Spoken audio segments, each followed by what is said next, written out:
So hello guys, आज मैं आपको एक ऐसे ETF के बारे में बताने जा रहा हूँ जिसको अगर आप परचेस करते हैं या अगर आप उसमें SIP भी करते हैं तो लॉन्ग टर्म में आपका प्रॉफिट तो बनेगा, साथ साथ आपको एडिशनल इनकम मिलेगा, वो भी डिविडेंड के फॉर्मेट में।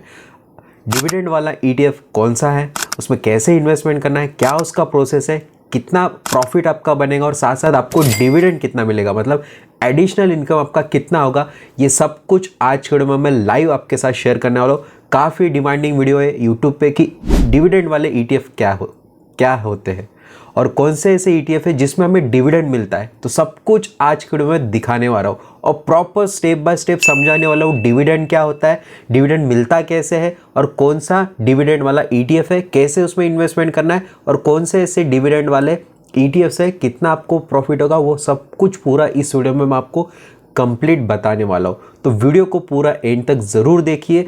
ये वीडियो यूट्यूब पे काफ़ी लोगों ने सर्च किया था लेकिन उनको वीडियोस नहीं मिले और काफ़ी लोगों ने मुझे भी कमेंट किया था, लेकिन मैं आपके लिए ये वीडियो स्पेशली बना रहा हूँ। तो वीडियो को पूरा एंड तक देखिए और at the end of the video आप खुद बोलोगे कि यस, मुझे इस ETF को आज से ही खरीदना चाहिए। तो ज़रूर वीडियो को देखते रहिए। साथ साथ अगर आप इस चैनल पर नए हैं तो एक छोटी सी रिक्वेस्ट है आप सबसे कि चैनल को ज़रूर सब्सक्राइब कर दें। अगर आपको वीडियो अच्छा लगता है तो ज़रूर कमेंट में बेस्ट लिखिएगा कि आपको वीडियो बहुत ही अच्छा लगा है।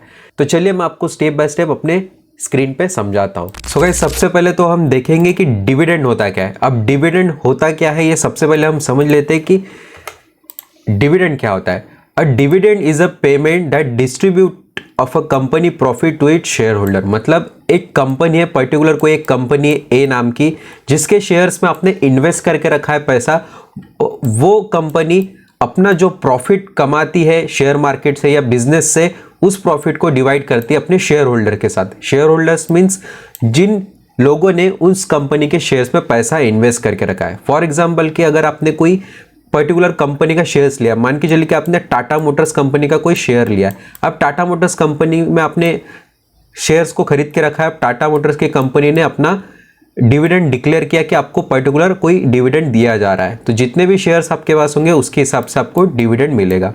ठीक है, मतलब आप एक स्टॉक ओनर हो, आपको डिविडेंड मिलेगा in the form of reward and cash. ठीक है, ये जो डिविडेंड मिलता है वो एनुअली मिलता है और क्वार्टरली मिलता है। पर्टिकुलर जितने भी डिविडेंड वाले स्टॉक्स होते हैं उसमें आपको डिविडेंड मिलता है क्वार्टरली बेसिस पे या एनुअली बेसिस पे। तो डिविडेंड क्या होता है, जो भी कंपनी प्रॉफिट कमा रही है अपने प्रॉफिट को शेयर करती है अपने शेयर होल्डर के साथ। ओके, तो ये होता है डिविडेंड। अब मैं आपको बहुत ही अच्छे तरीके से समझाता हूँ एक एग्जाम्पल के फॉर्म में, तो आप बहुत अच्छे तरीके से समझ जाएंगे कि डिविडेंड होता क्या है। अब मान के चलिए कि आपने कोई 100 शेयर लिए कंपनी ए, मतलब कंपनी ए है, मान के चलिए कि हम एग्जाम्पल के लिए ले लेते हैं वेदांता। ठीक है, वेदांता एक कंपनी है, स्टील कंपनी है, उसके आपने 100 शेयर ले लिए। अब शेयर का प्राइस है, ईच शेयर प्राइस है 500 रुपीज़ का, मतलब एक शेयर का प्राइस है 500 रुपीज़। तो टोटल आपने 100 शेयर लिए थे तो आपका कितना इन्वेस्टमेंट हो गया, टोटल आपका हो गया 50,000 रुपये का आपका इन्वेस्टमेंट हो गया। राइट, क्लियर हो गया इतना। आपने 100 शेयर लिए 500 रुपीज़ के हिसाब से, तो आपका जो इन्वेस्टमेंट हो गया वो कितना हो गया, 50,000 रुपये। आपने 50,000 रुपये इन्वेस्ट किए वेदांता के स्टॉक में।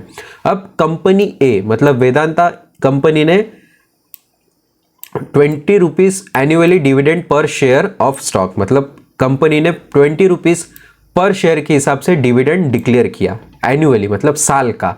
तो at the end of the year आपके पास कितना प्रॉफिट आपको मिलेगा वो एज अ डिविडेंड के फॉर्मेट में। तो यू विल रिसीव ₹20। ठीक है, 20 इंटू आपके पास कितने शेयर थे 100, तो आपको कितना प्रॉफिट मिलेगा एडिशनली 2,000 रुपये का। अब शेयर का प्राइस 500 रुपीज़ था, अब शेयर का प्राइस मान के चलिए कि 700 रुपये चले गया, तो यहाँ से आपका एडिशनली 200 और आपके पास कितने शेयर थे 100, तो आपका यहाँ से ऑलरेडी 20,000 रुपये का एडिशनल प्रॉफिट यहाँ पे हो गया। मतलब शेयर्स का प्राइस तो बढ़ा, वहाँ से भी आपका प्रॉफिट बढ़ा, 500 रुपये से 700 रुपये चले गया शेयर, तो 200 रुपये का आपको प्रॉफिट वैसे भी हो रहा है। और एडिशनली कंपनी ने आपको डिविडेंड दिया जिसके थ्रू आपको एडिशनली और ज़्यादा आपको इनकम मिलेगा। और ये जो भी डिविडेंड होता है ये आपको आपके डायरेक्टली बैंक में आता है या आपके स्टॉक में री इन्वेस्ट होता है, एडिशनल आपको स्टॉक्स मिलते हैं। ठीक है, आई होप कि क्लियर हो चुका होगा। अब क्या ईटीएफ हमें डिविडेंड पे करते हैं? ये मोस्ट इंपॉर्टेंट क्वेश्चन है, क्या ईटीएफ डिविडेंड हमें पे करता है? यस, ईटीएफ पे dividends if they hold stock that पे डिविडेंड। मैंने कई सारे वीडियोस में आपको बताया कि जब कभी भी आप ईटीएफ में इन्वेस्ट करते हैं तो उसकी होल्डिंग्स आपको देखना है, किन किन कंपनीज में आपका पैसा इन्वेस्ट हो रहा है, मतलब किन किन पैसे में आपका पैसा इन्वेस्ट हो रहा है ईटीएफ में। तो अगर आपने ऐसे ईटीएफ में इन्वेस्ट करके रखा है जो स्टॉक्स डिविडेंड पे करते हैं, मैं आपको बताऊंगा वो कौन सा ईटीएफ है जिसमें आपको पैसे इन्वेस्ट करना है, जहां से आपको डिविडेंड मिलने वाला है। ठीक है, तो ये फर्स्ट पॉइंट आपका हो गया। This dividend are typically paid quarterly और एनुअली, हर 3-3 महीने में आपको डिविडेंड देगा, या एनुअली भी आपको साल में एक बार डिविडेंड ये ईटीएफ आपको देगा। ETF dividend can be receive as a cash और reinvested into the additional ETF share. जैसे कि मैंने आपको बताया, जो भी प्रॉफिट आपको एडिशनली मिलेगा कंपनी की तरफ से, आपके स्टॉक्स के होल्डिंग की तरफ से, वो आपको in the format of cash directly आपके बैंक अकाउंट में आएगा, वो एडिशनल इनकम आपके बैंक अकाउंट में आएगा, या वो री इन्वेस्टेड हो जाएगा आपके स्टॉक्स में। तो दोनों केस में आपका प्रॉफिट ही होगा। तो ये होता है ईटीएफ डिविडेंड। आई होप कि आपको क्लियर होगा। अब मैं आपको बताता हूं कि कौन सा वो ईटीएफ है जिसको आप खरीद के डिविडेंड कमा सकते हो। तो जो हमारा ईटीएफ है उसका नाम है Nippon India ETF dividend opportunity. अगर आप इस पर क्लिक करेंगे तो हमारे पास कुछ एक ईटीएफ ओपन हो जाएगा जिसका नाम है Nippon India ETF dividend opportunity. अभी आप यहाँ पे देख सकते हो, जिसका वैल्यू है 85 रुपीज़ का। ठीक है, मतलब 85 रुपीज़ का इस ईटीएफ का वैल्यू है। इसमें आप डेली एसआईपी भी कर सकते हो।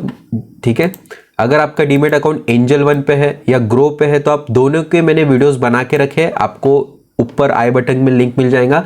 आप इसमें डेली भी एसआईपी कर सकते हो, आप इसको वन टाइम भी खरीद सकते हो, या आप इसको मंथली बेसिस पे या वीकली बेसिस पे इस पर थोड़ा थोड़ा पैसा इन्वेस्ट कर सकते हो।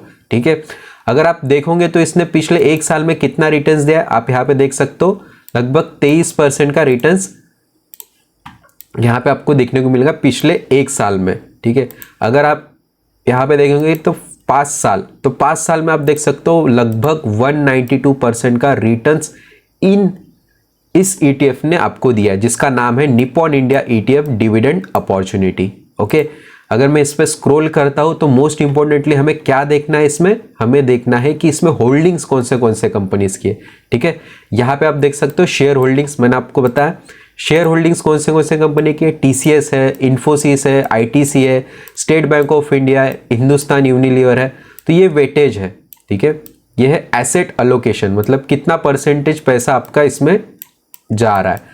तो टीसीएस, इन्फोसिस, आईटीसी में आपका इतने परसेंट में पैसा इन्वेस्ट हो रहा है। और ये सारे जो स्टॉक्स आपको दिख रहे हैं, ये जो जितने भी, जैसे वेदांता है, कोल इंडिया है, आईओसीएल है, बजाज ऑटो है, टेक महिंद्रा है, बेल इलेक्ट्रॉनिक, टाटा स्टील, ये सारे ऐसे स्टॉक है जो आपको डिविडेंड देते हैं। ठीक है, एग्जांपल के तौर पे जैसे मैं अगर वेदांता पे क्लिक करता हूँ और इस पे इवेंट्स पे हम चलते हैं तो यहाँ पे आपको दिखेगा कि इस साल वेदांता ने कितना 10 सितंबर का को देखो तो अब 20 रुपये पर शेयर के हिसाब से डिविडेंड दिया है। ठीक है, नीचे अगर आप और थोड़ा स्क्रॉल करेंगे तो यहाँ पे भी आपको दिखेगा कि 4 रुपये पर शेयर के हिसाब से डिविडेंड दिया है। 24 मई को भी इसने 11 रुपीज़ पर शेयर के हिसाब से डिविडेंड दिया है। तो आपका इनडायरेक्टली पैसा कहाँ इन्वेस्ट हो रहा है? आपके स्टॉक्स में। ठीक है, आपने ईटीएफ को खरीदा है तो ईटीएफ के फॉर्मेट में आपके इन सारे स्टॉक्स में आपका पैसा इन्वेस्ट हो रहा है। तो ये जो सारे स्टॉक्स है वो डिविडेंड देते हैं, और जो भी डिविडेंड आपको मिलेगा वो आपके ईटीएफ के फॉर्मेट में मिलेगा आपको, या आपको एडिशनली आपके बैंक अकाउंट में पैसा आएगा। तो ये ईटीएफ में कितना होल्डिंग्स है आप देख सकते हो, नंबर ऑफ स्टॉक्स कितने, 50। अगर 50 स्टॉक में आपका पैसा जा रहा है, जिस ईटीएफ का वैल्यू कितना है, सिर्फ 85 रुपीज़, तो 85 रुपीज़ इन्वेस्ट करके आप प्रॉफिट तो लॉन्ग टर्म में बनाओगे ही, साथ साथ आपको एडिशनल इनकम मिलेगा in the format of dividend. Company में जो भी डिविडेंड आपको मिलेगा उसके हिसाब से आपका पैसा आपके डायरेक्टली बैंक अकाउंट में आएगा, और आप इसको खरीद भी सकते, वन टाइम भी आपको मिलते रहेगा। आप अगर एंजल वन पे इसको खरीदना चाहते हैं तो एंजल वन पे भी आप इसको खरीद सकते हो, जिसका वीडियो मैंने ऑलरेडी अपलोड किया कि ETF में SIP कैसे करना है, ETF को बाय कैसे करना है, इंट्राडे डिलीवरी, सारे वीडियोस आपको इसी चैनल पे, हमारे डिजिटल मोहित इसी चैनल में मिल जाएंगे। अगर मैं आपको दिखा दूँ एक बार जाके तो आप ज़रूर जाके चेकआउट कर सकते हैं। तो यहाँ पे अगर आप प्लेलिस्ट में जाएंगे तो ग्रो ऐप रिलेटेड जितने भी ETF रिलेटेड वीडियोस है वो आपको यहाँ मिल जाएंगे। Investment related, ETF related investment सारे वीडियोस आपको इसी पे मिल जाएंगे। ETF में SIP कैसे करना है, ETF को कैसे खरीदना है, तो ज़रूर जो मैंने आपको ETF बताया है Nippon India ETF dividend opportunity, आप इसमें अपनी SIP आज से शुरू कर सकते हैं।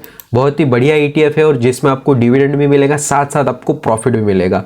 और as compare to mutual fund और बाकी अदर ETF इसका एक्सपेंस रेशो भी बहुत कम है। ठीक है, आप देख सकते हो 0.37 इसका एक्सपेंस रेशो, जो कि बहुत कम होता है। अब एक्सपेंस रेशो क्या होता है, ये सभी चीज़ें मैंने ऑलरेडी एक्सप्लेन की अपने ETF वाले वीडियोस में। आप जाके प्लेलिस्ट देखिए, डिस्क्रिप्शन में आपको लिंक मिल जाएगी और आप इसमें आज से ही अपनी SIP शुरू कर सकते हैं। तो ये वीडियो आपको कैसा लगा ज़रूर कमेंट करके मुझे बताइए। अगर आपको और किसी टॉपिक पे भी वीडियो चाहिए तो ज़रूर आप इसको मुझे बता सकते हैं, ताकि मैं उस पर और वीडियोस बना सकूं। थैंक यू ऑल, मिलते हैं नेक्स्ट वीडियो में।